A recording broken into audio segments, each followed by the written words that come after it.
കുറച്ച് അഭിപ്രായമൊക്കെ തുറന്നു പറയുന്ന കൂട്ടത്തിലാണെന്ന് തോന്നുന്നു. അത്യാവശ്യം ഒരു ഫെമിനിസ്റ്റ് ആണെന്ന് വിളിക്കാൻ പറ്റുമല്ലേ ദിവ്യയെ? എല്ലാ ആൾക്കാരും അഭിപ്രായങ്ങൾ തുറന്നു പറയുന്നുണ്ട്. എന്നെ മാത്രമല്ല, എല്ലാരും ഫെമിനിസ്റ്റ് അല്ലേ?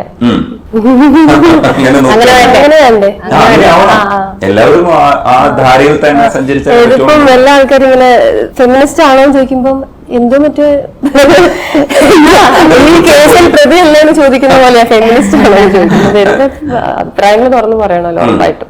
ഈ ഫെമിനിസം എന്ന് പറയുന്ന വാക്കിനെ തന്നെ പലപ്പോഴും നമ്മൾ തെറ്റിദ്ധരിക്കാറുണ്ട്. അത് ഫീമെയിൽസിന് വേണ്ടിയിട്ടുള്ള എന്തോ ആണെന്നുള്ള തെറ്റിദ്ധാരണ അതിനകത്ത് ഉണ്ടാവാറുണ്ട്. അത് കുറച്ചുകൂടെ മാറുന്നുണ്ടല്ലേ? മാറുന്നുണ്ട് ഉറപ്പായിട്ടും.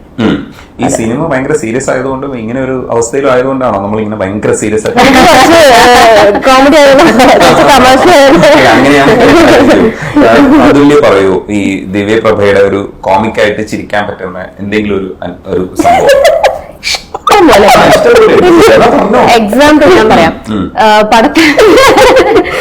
പടത്തില് സീരിയസ് ആയിട്ടുള്ള ഒരു സീക്വൻസ് ഷൂട്ട് ചെയ്തുകൊണ്ടിരിക്കുകയാണ്. ദിവ്യപ്രഭ ഹോസ്പിറ്റലൈസ്ഡ് ആണ്. കിടന്ന് മറ്റേ ഭയങ്കര സീരിയസ് ആയിട്ടുള്ള സീനാണ്. ഹോസ്പിറ്റലൈസ്ഡ് ആണ്. അത്ര എനിക്ക് പറയാൻ പറ്റുള്ളൂ. ഓക്കെ, അത് കട്ട് പറഞ്ഞതും എന്റെ അടുത്ത് വേറൊരു വീഡിയോ ഉണ്ട്. അതിൽ മറ്റേ ദിവ്യപ്രഭയുടെ ഇൻസ്റ്റാ റീൽസ് കാണാറുണ്ടല്ലോ, മറ്റേ കിടന്നിരിക്കുന്ന കട്ടു മറ്റേ ചാടി വീട്ടിൽ മറ്റേ ഡാൻസ് കളിക്കുന്ന ആളാണ്. വയ്യാണ്ടായിരുന്നേ, ഭയങ്കര ഇന്റൻസ് ആണ് ക്യാരക്ടർ. അപ്പൊ ചില സമയത്ത് ഞാൻ അങ്ങനത്തെ ചില കട്ടാവാൻ വേണ്ടിട്ടും കൂടെ, പക്ഷെ അത് എനർജി നമുക്കും കൂടെ കിട്ടുന്ന ഒരു എനർജിയാണ് അവൾ അങ്ങനെ ചെയ്യുമ്പോ. ഈ സിനിമയെ കുറിച്ചൊക്കെ ആധികാരികമായി സംസാരിക്കുമ്പോൾ അഭിനയത്തെ കുറിച്ചാണ് നമ്മൾ പൊതുവിൽ സംസാരിക്കുക. അഭിനയം എങ്ങനെയായിരിക്കണം എന്നുള്ളത്, ഇതെങ്ങനെ പഠിച്ചു എന്നൊക്കെയുള്ളതാണ് നമ്മുടെ ചോദ്യങ്ങൾ വരിക. ഇത് ചിലരൊക്കെ വളരെ സ്പോണ്ടേനിയസ് ആയിട്ട് ചെയ്യാറുണ്ട്. പക്ഷെ പുതിയ ആൾക്കാരൊക്കെ ആകുമ്പോഴത്തേക്ക് ഇപ്പൊ എനിക്കൊക്കെ കുറച്ച് പേടിയുണ്ട് എന്താ ചെയ്യേണ്ടതെന്നുള്ളതിനെ പറ്റിയിട്ടൊക്കെ. ഇപ്പൊ വലിയ സിനിമയുടെ ഭാഗമാണ് ഇപ്പൊ അയക്കണം ദിവ്യപ്രഭ.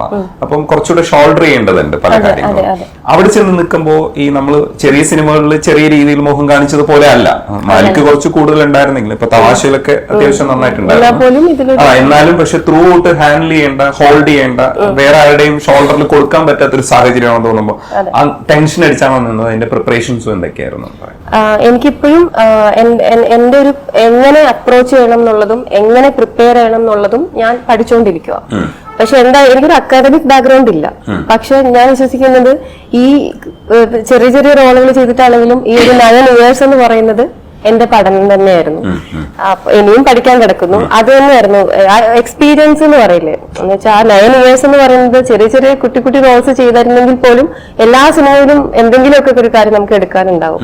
അപ്പൊ എനിക്ക് തോന്നുന്നു ഇത് തന്നെയായിരുന്നു കറക്റ്റ് സമയമെന്ന് ഒരു ലീഡ് ക്യാരക്ടർ ചെയ്യാൻ വേണ്ടിയിട്ട്. അല്ലാണ്ട് ഞാൻ ലേറ്റ് ചിലവർ ഇത്രയും ടൈം എടുത്തോ ഇങ്ങനെ ഒരു ക്യാരക്ടർ ചെയ്യാൻ. ഒരുപക്ഷെ ഞാൻ സിനിമയിൽ വന്ന സമയത്ത് ഇങ്ങനെ ഒരു ക്യാരക്ടറിനെ ഏൽപ്പിച്ചാൽ എനിക്ക് ഒരിക്കലും ഇത് കുറച്ചെങ്കിലും നന്നായിട്ട് ചെയ്യാൻ പറ്റില്ല. കാരണം അങ്ങനെ നമ്മൾ ശരിക്കും പഠിച്ച് അതിനെക്കുറിച്ച് ചിന്തിച്ച് ചെയ്യാതെ ഒന്നെങ്കിൽ എക്സ്പീരിയൻസ് വേണം, അല്ലെങ്കിൽ അക്കാഡമിക് ബാക്ക്ഗ്രൗണ്ട് വേണം എന്ന് തോന്നുന്നു.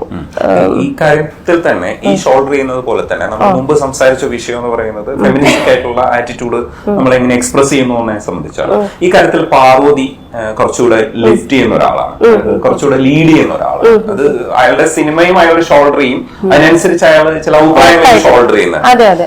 ആ തരത്തിലൊക്കെ നമ്മൾ അങ്ങനെയായിരിക്കോ വളർന്നു വരിക? അതേ നമ്മൾ സ്കിപ്പ് ചെയ്ത് നമ്മുടെ കാര്യം മാത്രം നോക്കിയായിരിക്കോ ഇനി പോവുക? കുറച്ചുകൂടെ വളർന്നു കഴിഞ്ഞു ആർട്ടിസ്റ്റ് എന്നുള്ള രീതിയിൽ ദിവ്യപ്രഭ മെയിൻ ഫോക്കസ് എന്തായാലും എനിക്ക് നല്ല ക്യാരക്ടേഴ്സ് ചെയ്യണം, അഭിനയം പഠിക്കണം, കുറച്ചും കൂടി